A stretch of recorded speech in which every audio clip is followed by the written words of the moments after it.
Hello and welcome to 5 to Watch here on the Football 365 show, brought to you by Football Index, where you bet on the football stock market by buying shares in the world's top players. 18 plus, begambleaware.org. Packed show to look forward to today. We're going to be looking at some of the best players, the 5 top players in fact, that we think stood out over the weekend just gone, and players that we think might be worth keeping an eye on in the future for games coming up. I'm Mark Smith. I'm here as ever with Pete Farries, also joined by Football Index expert Rob Hemingway. Loads to get into. If you enjoyed the show, don't forget to like and subscribe and do all that good stuff. This is 5 to Watch, brought to you by Football Index. Right, let's crack on. Pete, biggest game of the weekend, probably biggest game of the season so far. Liverpool versus United. Did you watch it? Did you like it? Tell me your thoughts. I thought it was an okay point for Liverpool. I thought it was a good point for Manchester United and a very good point for Manchester City and Leicester. It was a decent game, actually, to be fair. I didn't find it as boring as many people on Twitter seemed to. I loved it. I thought it was fascinating, actually. I thought Manchester United, as we expected, sat deep. They wanted to hit on the counter, and as the game went on, they certainly did that. Some huge saves from Alisson, from Pogba and Fernandes. That one from Pogba late on, I thought, was an absolutely stunning save, actually. No, mate, it's straight at him. I've got to disagree there. It's straight at him. Well, do you know what? I don't like you. No, it was perfectly fine. It was a good save, I thought. And he had a good game. Positioning. There was some great performances across the board. Actually, I thought Fabinho was absolutely superb alongside Henderson, who, of course, been dropped back into centre-back. Liverpool have clearly got some problems going forward. They're going to have to get solved pretty quickly. They've barely been scoring since beating Palace 7-0. They've, of course, now lost that incredible home goal-scoring record as well. There's some questions, I think, for Liverpool. For Ole, that was a very good day indeed, because he looked at people like, Luke Shaw having really, really good matches. I agree with you, Pete. I thought it was a really fascinating game. It's one of the few games that I absolutely couldn't take my eyes off. Yes, it was 0-0. Yes, it wasn't necessarily end-to-end all the way through, but it just felt like anything could happen at any moment. It didn't, but it didn't make me stop watching it at any point. Players who I thought really stood out, I thought Wan-Bissaka was superb. Harry Maguire, you touched upon Fabinho there. But for me, Luke Shaw, I thought was absolutely terrific. And I think it's worth talking in more detail about him from a Football Index point of view. Rob, Luke Shaw, where does he rate in Football Index at the minute? Is he a glamorous player enough to have his share price affected by these performances?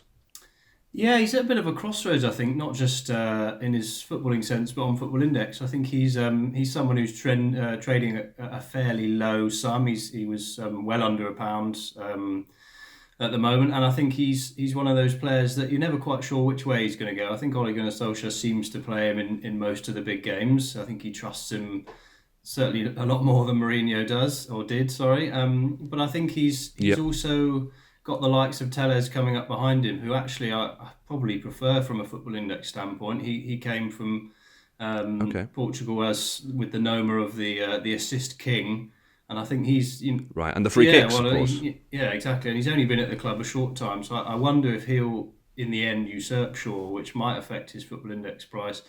The only thing I think from his point of view is that he is a high-profile defender who plays for Manchester United, so he is often in the news. He's been featured on media dividends in Football Index before, so I think he's one of those players that is probably a little bit of a questionable hold, but there's certainly some strings to his bow that make him a favourable person to have in your portfolio. Let's talk about another game from the Liverpool United match. Thiago, so he's come in. We all know he's one of the best midfielders in the world. He's come in. He's barely featured, mainly due to injury.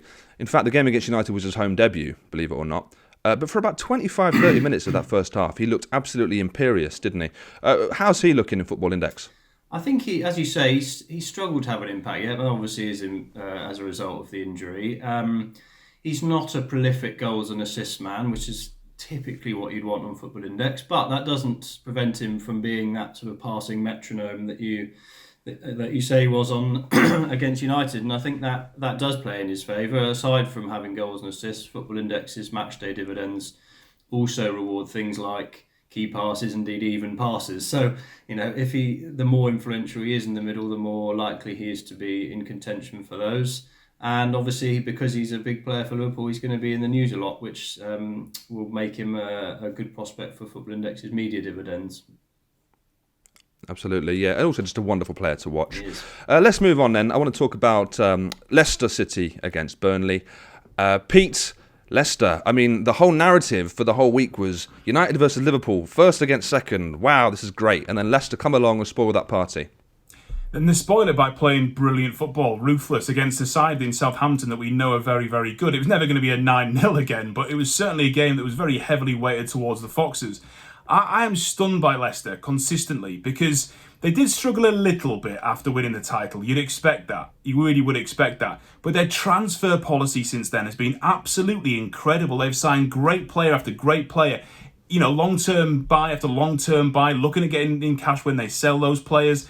I am stunned by Leicester because they have succeeded, struggled a little bit, worked out why they've struggled and fixed it. Brendan Rodgers was a fantastic appointment. The man before him probably wasn't, but Brendan Rodgers was a great appointment. They're playing great football. They've still got the likes of Vardy playing brilliantly. And of course, the man we're going to talk about, Youri Tielemans as well, who was one of my favourite players when he came through in the Belgian league. Started off at Anderlecht, captained them at 17 years old. Went on to Monaco. Went to Monaco at a time when Monaco were beginning to lose their way a little bit again, but has got his move to Leicester, has been phenomenal at Leicester. Every Leicester fan I know adores the bloke, and with good reason. 4 goals, 2 assists this season, and that's not even the real main part of Tielemans' game. He can do everything. He can do everything on a football pitch. I love watching him. He's so dynamic, box to box. 2 assists at the weekend. Just a wonderful footballer. Rob, Football Index, where do they rate Tielemans?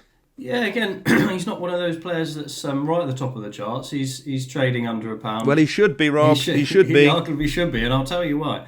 So I think he does have a fairly... I think the reason he's not too much at the top is because his dividend yield is fairly low. That means he doesn't pick up a lot of media dividends just by virtue, I think, of one, not being a very controversial character, and also playing for Leicester, who are not still quite one of the big 6, even though perhaps they should be. But he has won his media dividend category in the last 3 months, so he's got potential to do it, and certainly after seemingly playing a bit further forward, or at least sort of moving forward from further back, he looks really influential.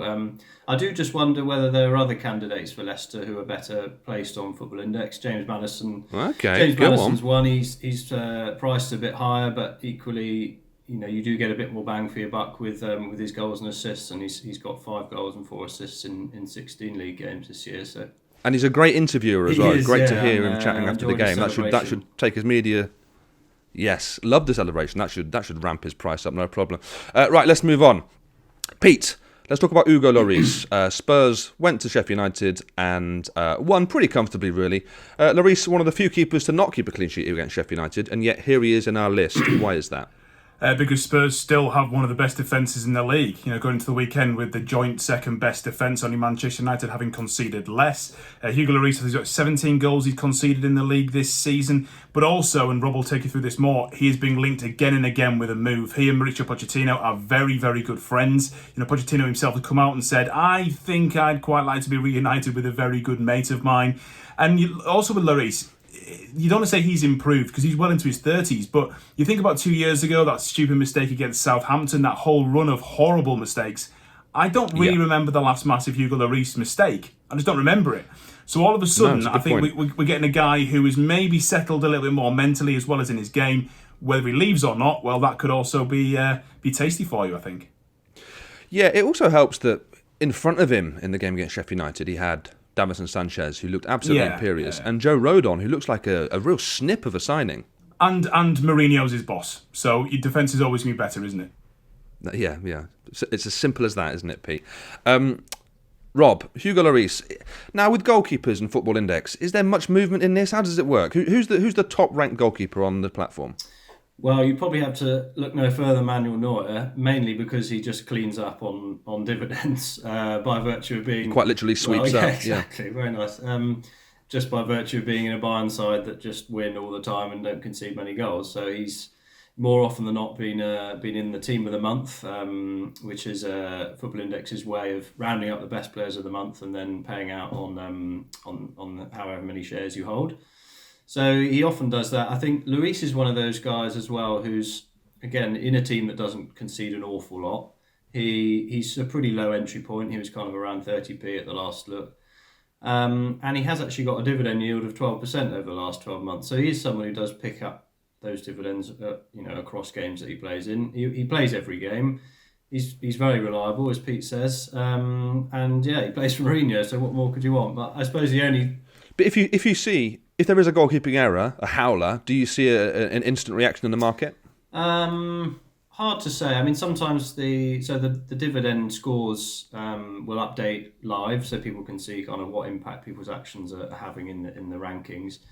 But I think generally people look a bit longer term on Football Index. I think that's one of the nice things about it compared to more traditional betting sites. It's kind of more about how's that player going to do over the next 3 to 6 months or whatever. And I think Lloris obviously has got the Euros at the end of this sort of 6-month period coming up, so he's going to be an influential figure there. And but very short term, he's got some tough fixtures coming up, so it might be best to wait a while. Excellent. Before getting into it.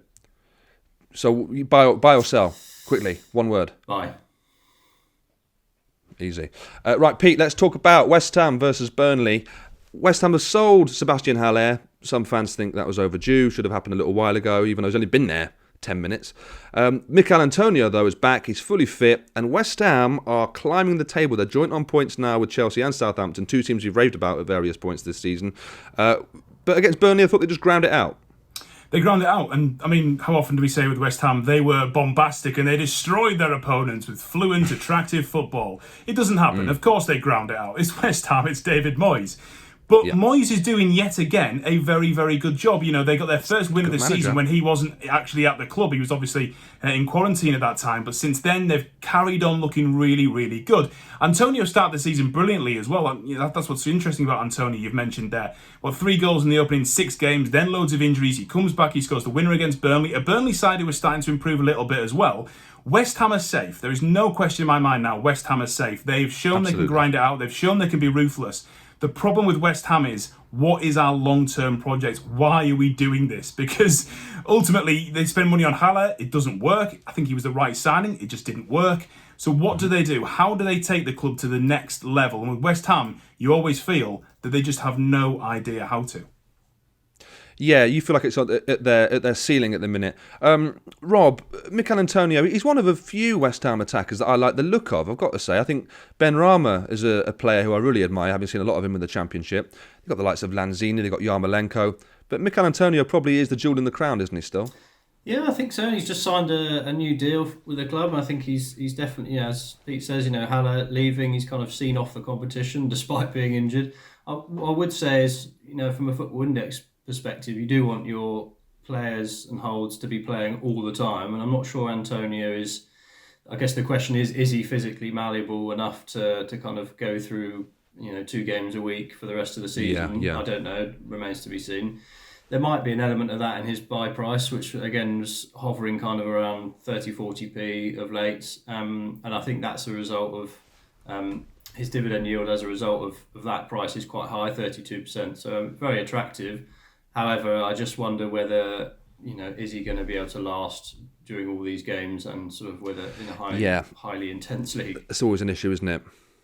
Yeah, always an issue. And also West Ham may go and buy another striker in the January market. Right, that's all we've got time for this week on 5 to Watch here on the Football 365 show. The show is brought to you by Football Index. If you enjoyed it, don't forget to like and subscribe. If you want to get in touch with the show, you can email us. It's the editor at football365.com. Right, until next week, I guess goodbye from me, Rob and Pete.